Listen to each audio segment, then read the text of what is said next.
नमस्कार दोस्तों, स्वागत है आपका डर की दुनिया में। जहाँ इंसानों की दुनिया ख़त्म होती है, वहाँ से शुरू होती है डर की दुनिया। वैसे तो ये काल्पनिक शो है, इसके द्वारा हम किसी भी अंधविश्वास को बढ़ावा नहीं दे रहे। लेकिन डरना तो ज़रूरी है और डर सबको लगता है। तो चलिए, आइए मेरे साथ इस अनोखी दुनिया में, जिसका नाम है डर की दुनिया।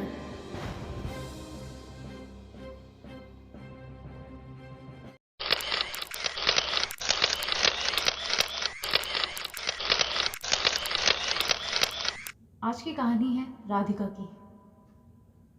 राधिका ने अपने दोस्त अर्जुन को फोन लगाया।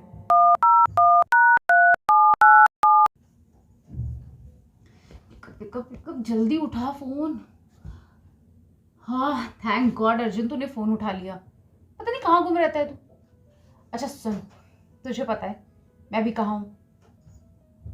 नहीं, दिल्ली में नहीं हूँ ऑफ कोर्स, इसीलिए तो मैं तुझे बोल रही हूँ ना। गेस कर। नहीं बाबा, मैं ना तुझसे मिलने तेरे स्टेट आई हूँ। चल ठीक है, मैं तुझे बताती हूँ। मैं अभी पोरबंदर में हूँ और मैं यहाँ से सिलचर जाने वाली हूँ। जी हाँ, Assam. Of course by road जा रही हूँ यार। मैं ना NH-27, जो कि हाँ सेकेंड हाईएस्ट नेशनल हाईवे है, मैं उस पर ट्रैवल करने वाली हूँ। या आई नो। हाँ बाबा, इट्स ओके, मैं अकेली हूँ तो क्या हो गया? तुझे पता है ना मैं कितना अच्छा ड्राइव करती हूँ। अच्छा listen, first of all just listen to me है। तू बाद में बातें कर लेना, मैं पहले बोल लूँ। देख mister Goyal, yes mister Goyal, जिनकी मैं फ़ैन हूँ। तुझे पता है उन्होंने फाइनली मुझे अपने ऑफिस बुलाया था और उन्होंने मुझे कहा अगर मैं कुछ एक अलग सा प्रोजेक्ट उन्हें प्रोवाइड करूँ तो ऑफ कोर्स वो मेरी हेल्प करेंगे। हाँ यार, वो I am going to get a job. हाँ फाइनली। तुझे पता है ना मैंने जॉब क्यों छोड़ी? क्योंकि मुझे एक फ़ोटोग्राफ़र बनना था। और अगर मैं ये बात मम्मा पापा से शेयर करती कि मैं इस वक्त पोरबंदर में हूँ, यहाँ से ट्रैवल करने वाली हूँ, वो कभी भी मुझे अलाउ नहीं करने वाले थे। इसलिए मैं तुझसे बता रही हूँ कि कहीं मुझे कुछ हो तो तुझे पता होना चाहिए एटलीस्ट। यार तू भी मत सुना। हाँ, I am going to be fine. Listen, उन्होंने मुझे कहा था कि अगर मैं कोई अलग सा प्रोजेक्ट करती हूँ, सबसे डिफरेंट, ना कि वही क्लीशे प्रोजेक्ट, तो वो मुझे ऑफ कोर्स असाइन करेंगे। इसलिए मैंने मिस्टर गोयल की बात मान ली, उनका चैलेंज और जो भी तू कहे ऑफ़र एक्सेप्ट कर लिया है और मैं NH-27 पे ट्रैवल करने वाली हूँ और जितने भी अच्छे माइलस्टोन आने वाले हैं उन सबको कैप्चर करने वाली हूँ। हाँ, तू तो डर क्यों रहा है यार? मैं ठीक हूँ। चल ठीक है, सुन लिसन, मैं फ़ोन रखती हूँ क्योंकि मुझे अभी आगे भी जाना है, मुझे बहुत ट्रैवल करना है और ऑलरेडी मैं दिल्ली से यहाँ आई हूँ, मैं थक चुकी हूँ। इसलिए मैं अभी तुझसे बात नहीं कर सकती। हाँ, मैं ड्राइव कर सकती हूँ लेकिन बात नहीं कर सकती, मैं बहुत थक चुकी हूँ। चल bye bye bye, I am good, okay bye bye bye bye, finally bye.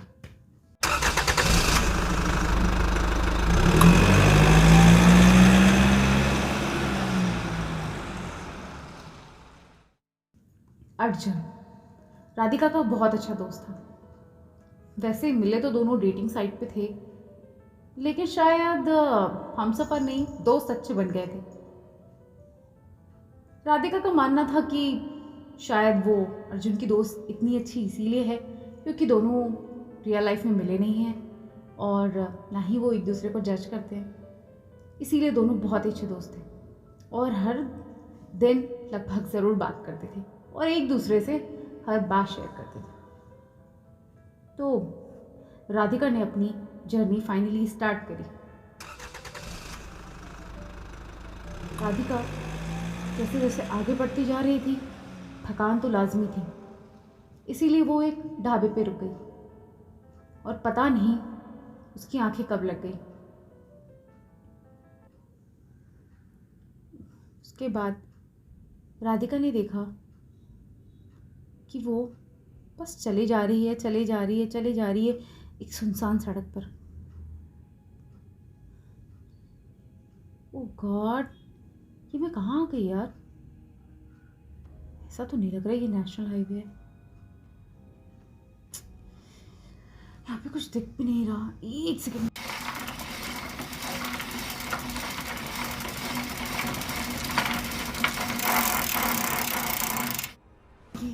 ये साइकिल से एक आदमी जा रहा है, ज़रा रोकूं उसको। एक्सक्यूज मी भैया, भैया यहाँ यहाँ। जी भैया। अब भैया ये रास्ता कहाँ जाता है?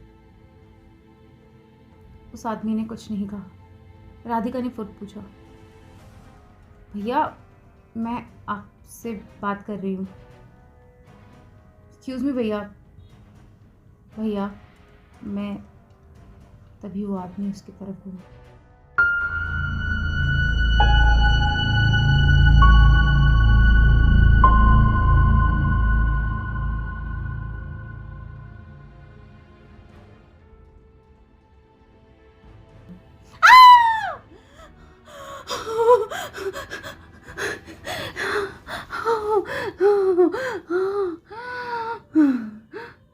राधिका एक चीख के साथ उठी, क्योंकि उसके दरवाजे पे एक दस्तक हुई और उसने तेजी से गाड़ी भगाई।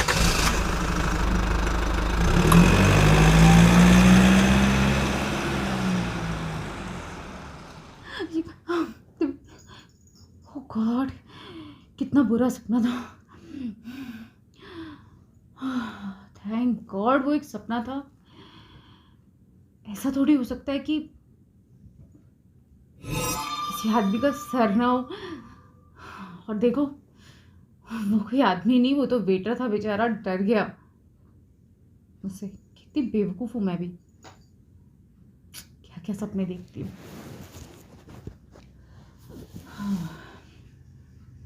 गाड़ी चलाते चलाते राधिका को काफ़ी रात हो गई। राधिका ने सोचा क्यों ना होटल ले ले, और उसे कोई होटल नहीं मिला तो वो आगे बढ़ती गई। ना उसका नेटवर्क काम कर रहा था। तभी उसे एक खूबसूरत सा झील दिखा, जिसके पास वो रुक गई और ढेर सारी तस्वीरें खींची।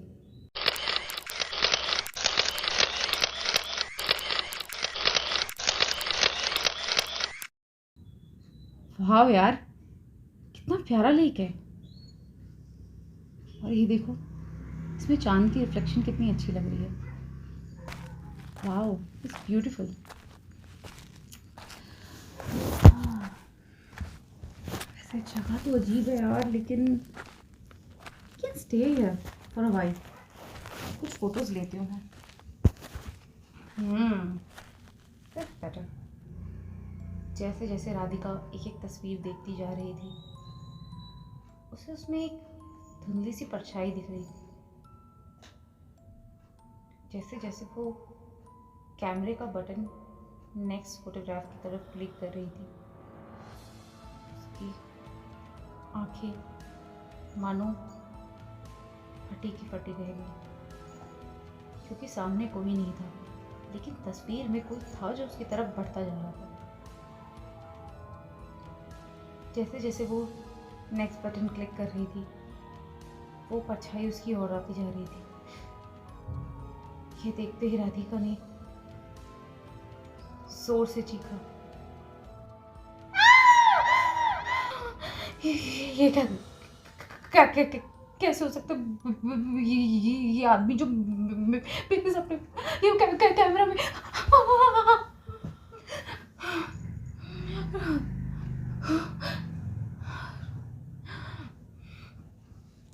राधिका ने जोर से गाड़ी भगाई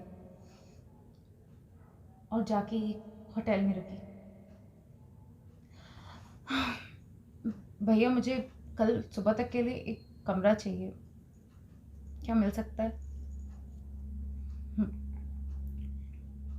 रात भर नींद तो उसे आई नहीं। इतना कुछ हो जाने के बाद शायद किसी को नींद ना आए। अगली सुबह वो फिर निकल पड़ी, लेकिन कुछ ना कुछ उसके साथ रास्ते में होता ही जा रहा था। कुछ अजीब सा महसूस कर रही थी वो। ऐसा लगता कभी कोई उसके बगल में बैठा है। ऐसा लगता कोई पीछे से उसका गला दबा रहा है। कभी कभी तो ऐसा भी लगता कि गाड़ी के ऊपर कुछ धप से आके गिरा हो।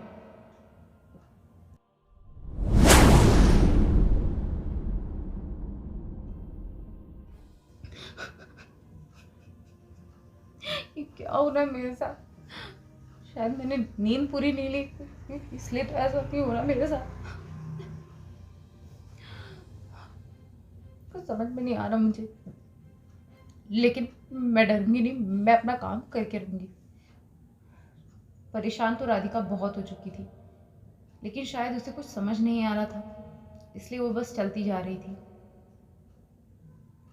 रास्ता लंबा होने के कारण उसे खूब सारी कठिनाइयों से गुजरना पड़ा। मानो वहाँ की हवा में ही कुछ अजीब था। बेचारी किसी तरह डरती डरती आगे बढ़ती रही।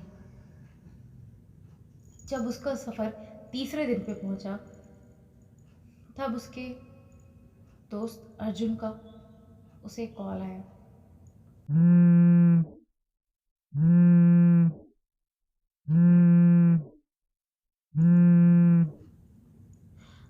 हाय अर्जुन। थैंक गॉड यार, मैं सॉरी, मैं तुझे अब, लेकिन उधर से कोई आवाज़ नहीं। अर्जुन, अर्जुन। हेलो। हेलो राधिका। राधिका, मैं अर्जुन बोल रहा हूँ। मैं तुझे अपनी लाइव लोकेशन भेज रहा हूँ। मुझे पता है तू अभी मेरे घर के आसपास ही है। तू यूपी में एंटर कर चुकी है। तू सुन, मैं तुझे अपनी लाइव लोकेशन भेज रहा हूँ। तू हार्डली यहाँ पे 30 मिनट में पहुँच जाएगी। प्लीज़ आ जा। मैं किसी मुसीबत में पहुँच, मैं अभी बात नहीं कर सकता। बाय। इतना बोल के अर्जुन ने फ़ोन रख दिया।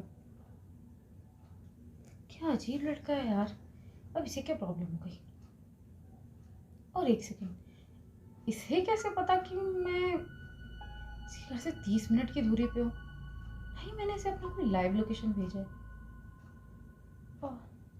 मे बी इसने एस्टिमेट किया हो, लेकिन मैं इतना स्लो चल रही हूँ कि खैर, वो मेरा दोस्त है और उसने अपना जीपीएस ट्रैकर ऑन किया और पहुंच गई अर्जुन के घर। यार, ये अर्जुन दरवाज़ा क्यों नहीं खोल रहा?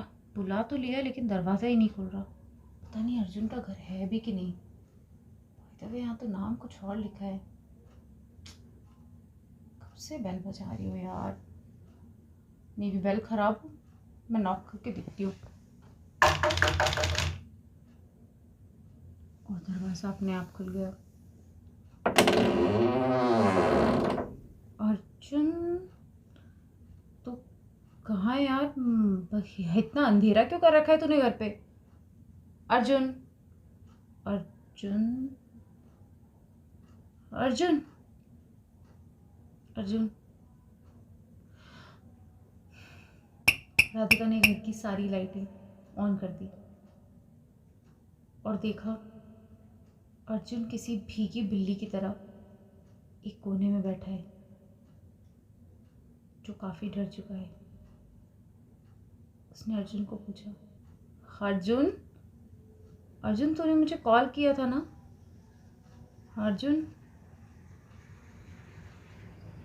अर्जुन सहमा हुआ था। उसने कहा, मैंने मैंने तुझे कॉल नहीं किया, लेकिन थैंक यू राधिका, तू यहाँ आ गई। मैं थोड़ा डरा हुआ यार। लेकिन तभी राधिका ने बदली हुई आवाज में कहा, डरा हुआ है तू? डर भी लगता है तुझे? वैसे तेरी दोस्त राधिका को मैंने कॉल किया था। डरते हुए अर्जुन ने पूछा, राधिका ये कैसी बातें कर रही है यार? तू पागल हो गई है क्या? पागल मैं? पागल तो तू हो जाएगा। अब तुझे कुछ याद आया? याद नहीं आया? चल ये जरा याद याद दिलाओ। मेहता अंकल, मैं मेहता अंकल, अंकल क्या मैं आपकी गाड़ी की चाबी ले लूं? कुछ याद है? आया ना? क्या याद? अर्जुन ने डरते हुए कहा, मेहता अंकल, आप तो मर चुके हैं अंकल। हाँ, आप कैसे हो सकते? राधिका ये क्या बकवास कर रही है? राधिका कैसा मजाक है? ये घटिया मजाक कर रही है। तू मुझे इतनी देर से मुझे तो परेशान कर रही है। इसका मतलब राधिका प्लीज यहाँ से चले जाओ। मुझे ज्यादा परेशान मत कर, मेरा दिमाग खराब हो जाएगा। क्या कर करेगा तू? मार देगा? राधिका को मार दे, अपनी दोस्त को मारेगा? मार दे। मुझे तो नहीं मार पाएगा तू, क्योंकि शरीर मेरा है ही नहीं, क्योंकि अब बनने की बारी। तेरी है। याद है तूने मुझे कैसे मारा था? याद है? दिलाओ यार, दिलाओ। और तभी उस कमरे की सारी बत्तियां गुल हो गई। आ! आ! आ!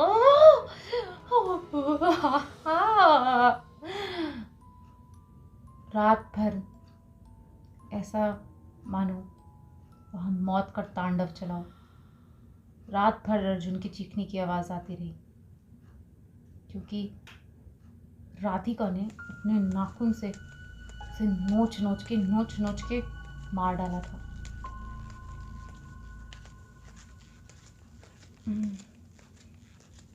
सुबह दरवाजे की घंटी बजी। ये कहाँ हूँ यार मैं? क्या कितना सर दर्द हो रहा है मेरा। मैं हूँ कहाँ पे? ये कौन सी जगह?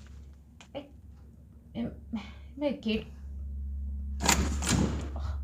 पुलिस? हाँ मैडम, पुलिस। आप इधर क्या कर रहे हो? आपका घर है ये? उससे पुलिस इंस्पेक्टर ने पूछा।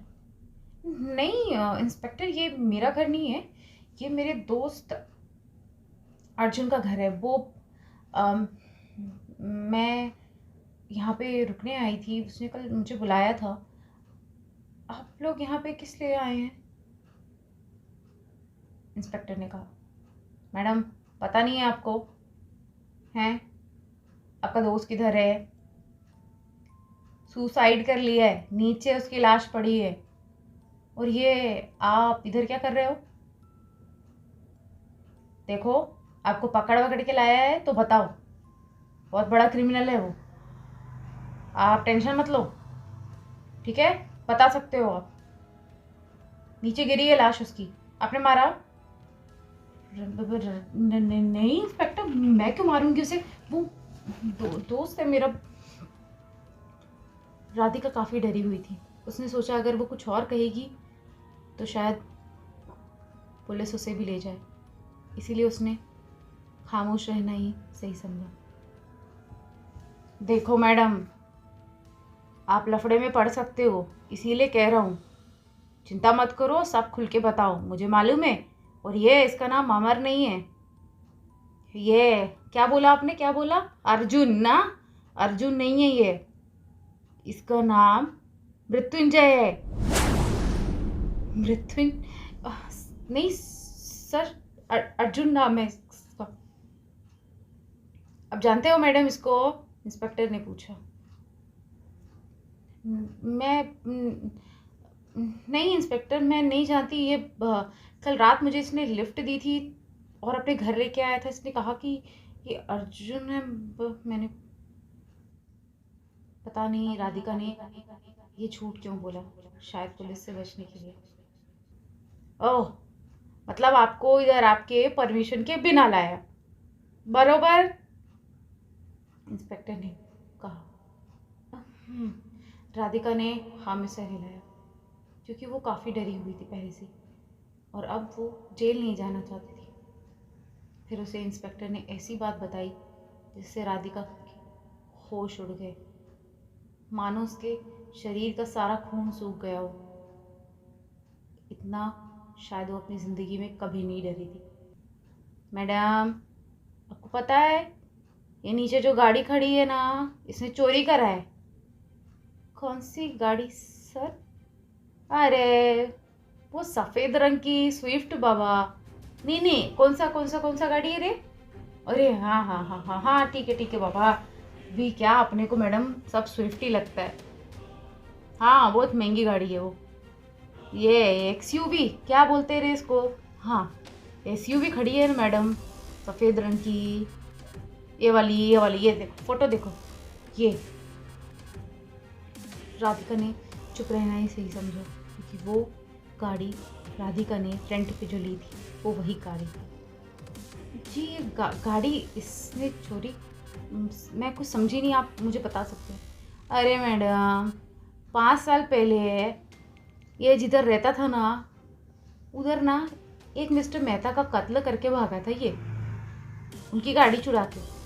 तो फिर पता नहीं, अभी 3-4 साल पहले इसी गाड़ी से एक सागर नाम के लड़के को मार दिया था भोपाल के पास किसी ने। अभी यही होगा उसमें।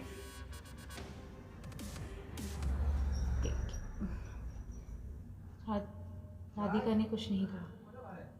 शायद पुलिस भी समझ गई थी कि राधिका यहाँ अपनी मर्जी से नहीं आई है, बुलाई गई है।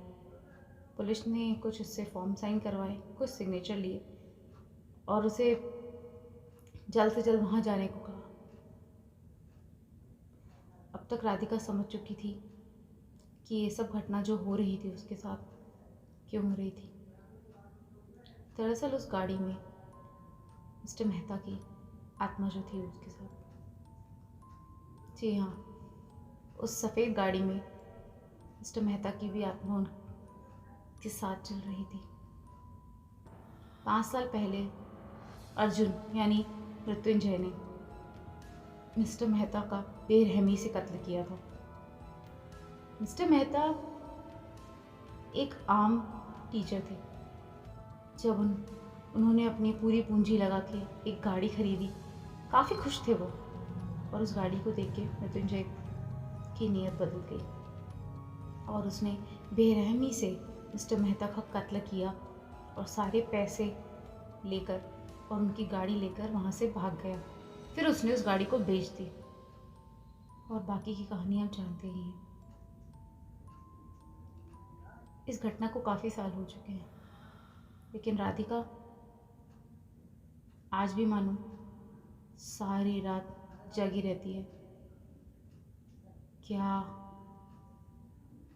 आपकी रेंटेड कार में कोई दिक्कत तो नहीं है?